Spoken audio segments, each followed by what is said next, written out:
Hi, I'm Chef Ryan Stewart. I'm the executive chef of Thriving Hospitality here in Orlando, Florida. And today we're at our signature restaurant, Lamp and Shade, located in the Mills District.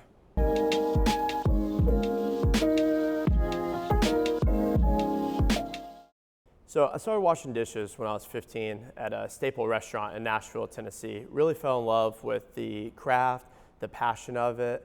I was blessed to work under a very talented chef, followed him to a couple of restaurants in Nashville, and then ended up following him to St. Louis, Missouri at 17 years old. And that's when I worked in my first real Japanese restaurant. Really had the opportunity to further my education, and I decided to go to school at Johnson & Wales down in Miami. So went down to Miami, loved the culture, loved the party, loved getting immersed in everything that was happening down there in the culinary scene. Stayed there for about 16 months and then traveled to North Carolina when I finished my degree in Charlotte. From Charlotte, I worked with the Cowfish Group straight out of culinary school.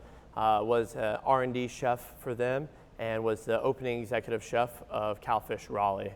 So really learned volume, learned business, learned how to lead a team and the importance of a culture.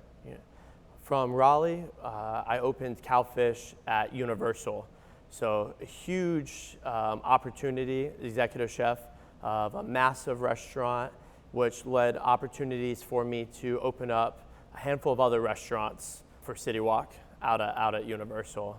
Did that for quite some time, different restaurants, different cuisines, and what really made me follow my passion to become a chef, pushing the boundaries, learning volume, and really soaking into that. And then I had the opportunity to come join Thriving Hospitality and really showcase my true talents of who I am as a chef.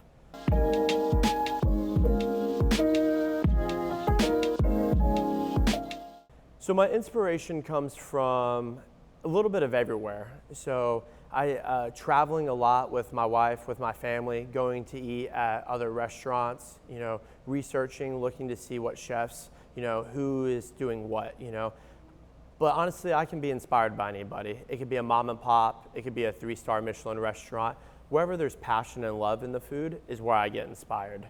So I look at each restaurant a little bit different, where the location is, what the neighborhood is, what the community is, and I think, how can I complement the community? How can I bring value to this neighborhood and to where we're at? So for example, at Lamp and Shade, we have a beautiful, vibrant community with a little bit of everything out here.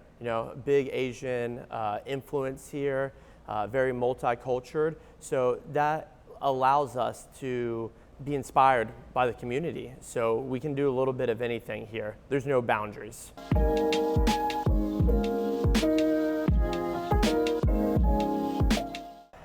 That no 2 days are the same. So, every day is different in the restaurant scene. The guests, the food, there's so many different variables. It always keeps you on your toes. The problem-solving aspect of it, excites me. Having new ingredients excites me. Pushing yourself, pushing the team excites me.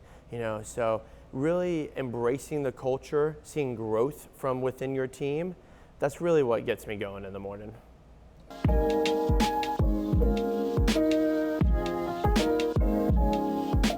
So today we have something very special. So a new menu feature, Lamp and Shade, is called Kelly's Catch. So we partnered with Kelly's Seafood, and they're about 45 minutes away from here. So they go out on day boats, whatever they catch, they call, they say, "Chef, this is what we have, would you like it?" So today we have a golden tilefish. So we're gonna be pan searing that with a yuzu beurre blanc. And then we partnered with Sugartop Farms and got some local summer squash and some local flowers that are in season right now. And we're gonna put together a very fresh summer dish.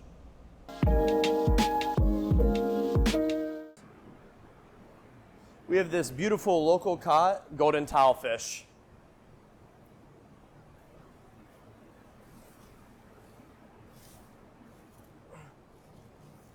So we're going to start by taking the scales off.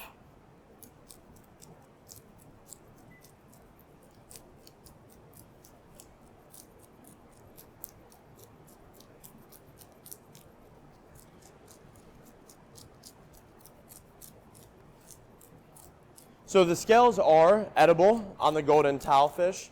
So there is ways you keep it on and fry it up to get it a nice crispy texture.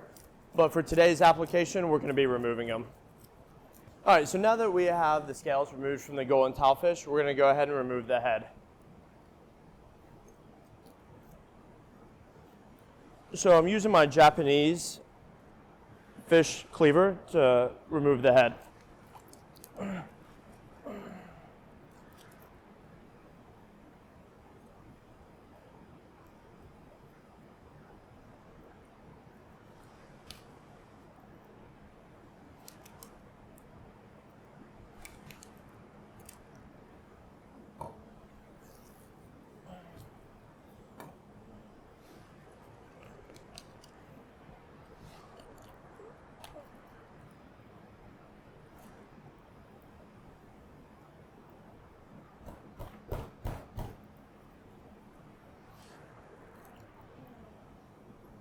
So these bones are very thick on this golden tile, so you want to have a really heavy, sharp knife to be able to cut through this.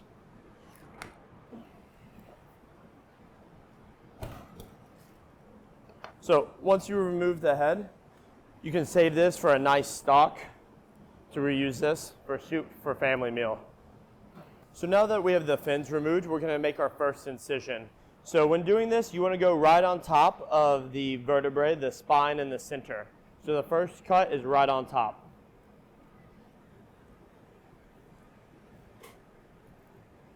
So now that after we have our first cut, we're going to flip it.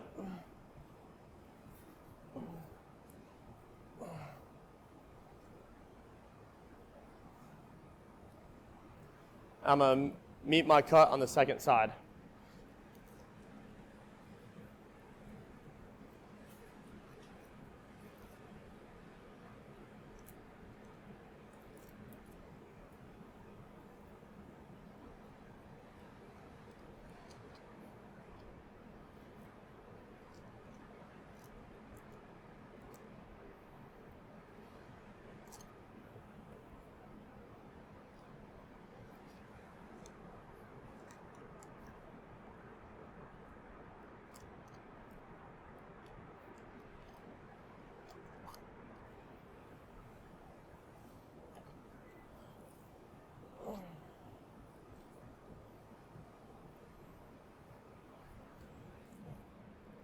So then we're going to cut through one clean cut right on top of the center spine.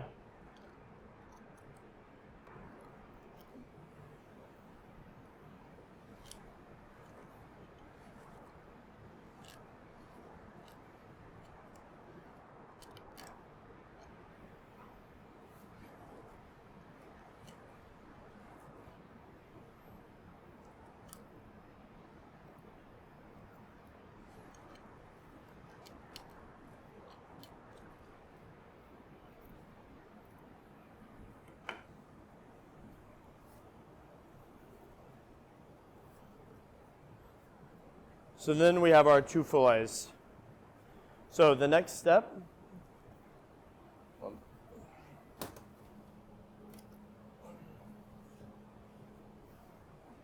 we're going to remove the center spine. So on this cut, we're going to face the knife up.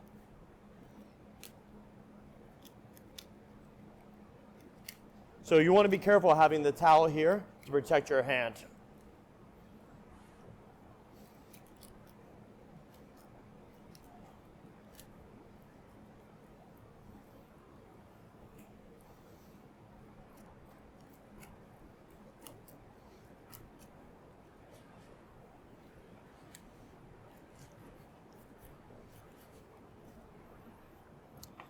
You want to save the spine for stocks.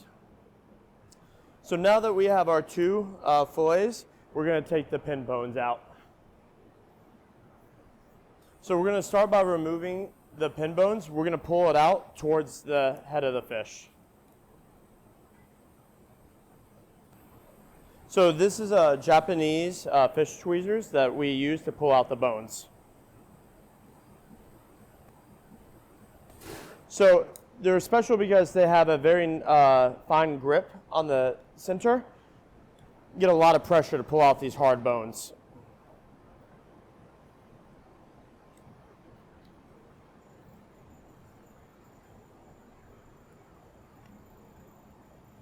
All right, so now we're gonna cut. So we're gonna remove the stomach, the first part, and we're gonna slice right under this rib cage right here.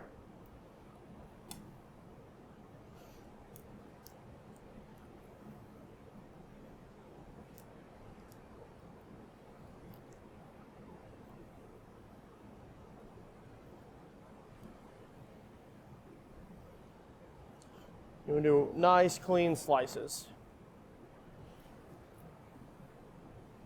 So.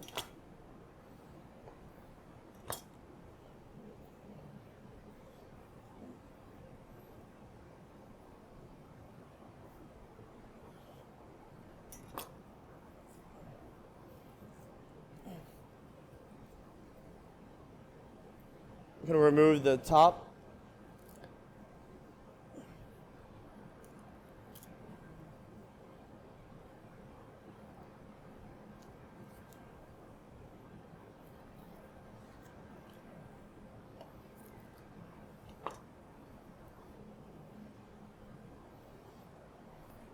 Then we're going to cut into our fillets, our working pieces for our signature dish.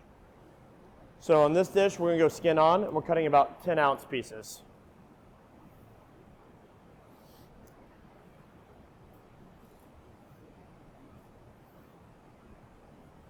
So now we're going to cook the golden tilefish. So we want to start with a nonstick pan. We want to get it nice and hot. We're going to add our oil to it.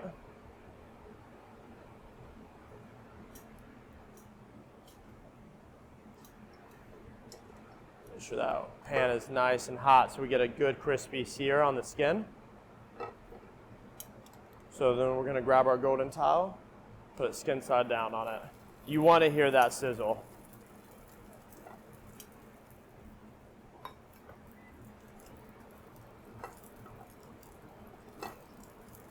So the golden tile has already been cured. We cured it in a lemongrass salt. We did it for 2 hours. That's really going to help dry out the skin and get a nice seasoning to the fish.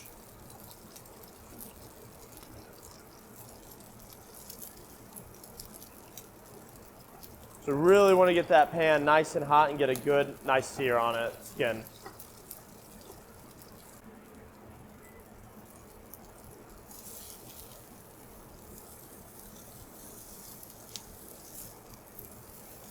So it needs about 1 more minute on the skin side down.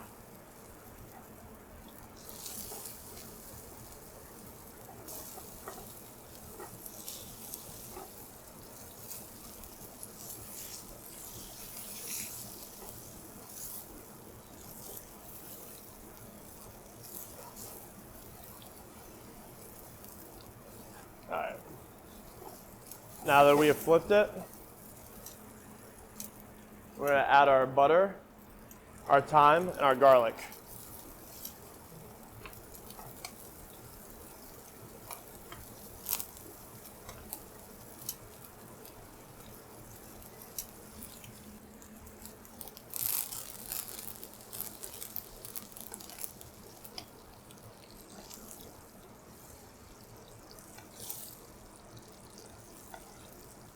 Then we're going to start basting the fish.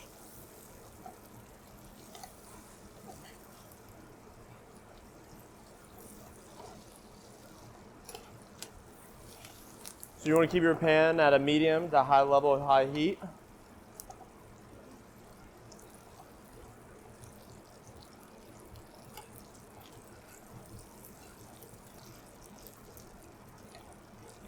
Let this cook for about 1 more minute. So we're about 6 minutes total cook time on this.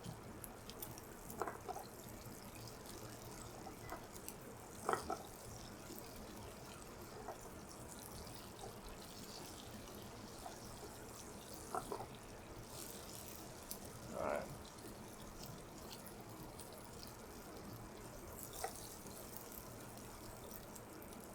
So now that our fish is fully cooked, we're going to let it rest.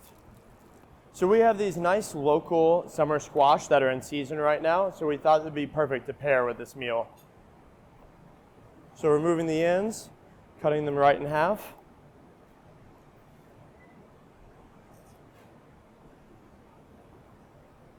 And then we're going to score them. So first incision, one angle, second one, the opposite. So we're going to do that for all 4 pieces. That's really going to help all the flavors absorb into the summer squash.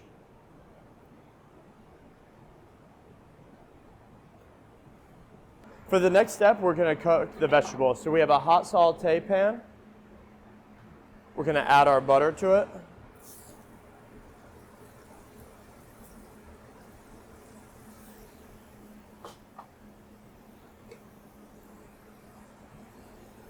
Salt and pepper up our summer squash. We'll let this butter start to melt. As this butter is melting, I'm going to go ahead and put in the summer squash. Put them presentation side down. And then let them go. Our secret ingredient for this is sirakoji. So this is a fermented rice.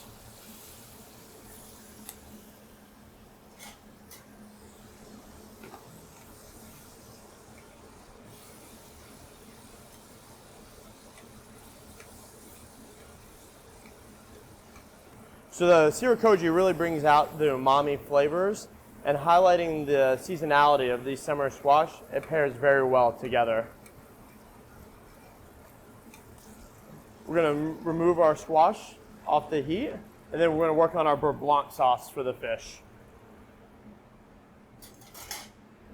So we have a miso-based beurre blanc with aromatics and garlic, and we're going to be adding cold cubed butter to this. We're going to slowly add in the butter, and this is what's going to really bring the sauce together.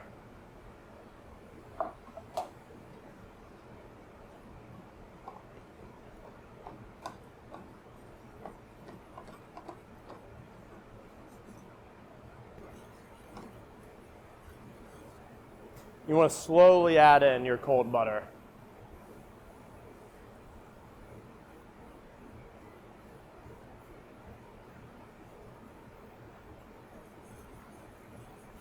So once you reach the consistency you're looking for, we're going to remove it from the heat, and we're going to be pairing this beurre blanc with yuzu.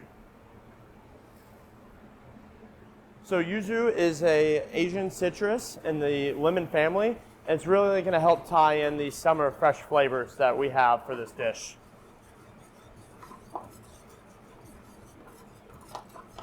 So we're going to torch our summer squash to give it that final desired color that we're looking for.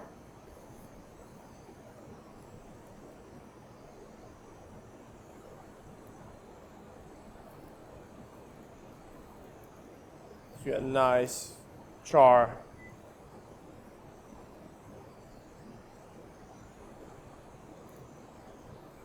We're going to take our yuzu beurre blanc and put it in the center of the plate.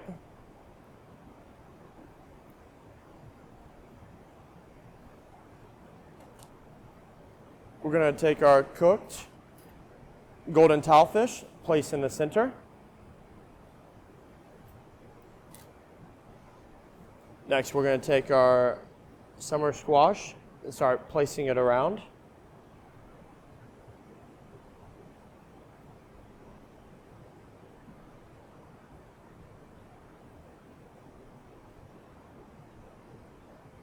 Next, we're going to take our citrus lace.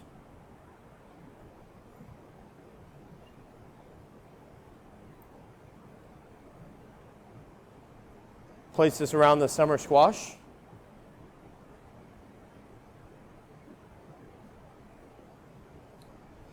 As well as our micro cilantro flowers that we're going to place around the citrus lace.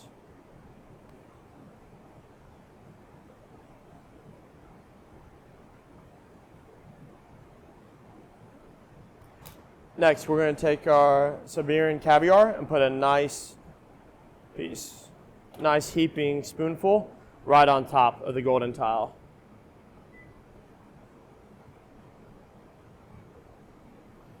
And then last but not least, we're going to be pouring the yuzu beurre blanc around the fish.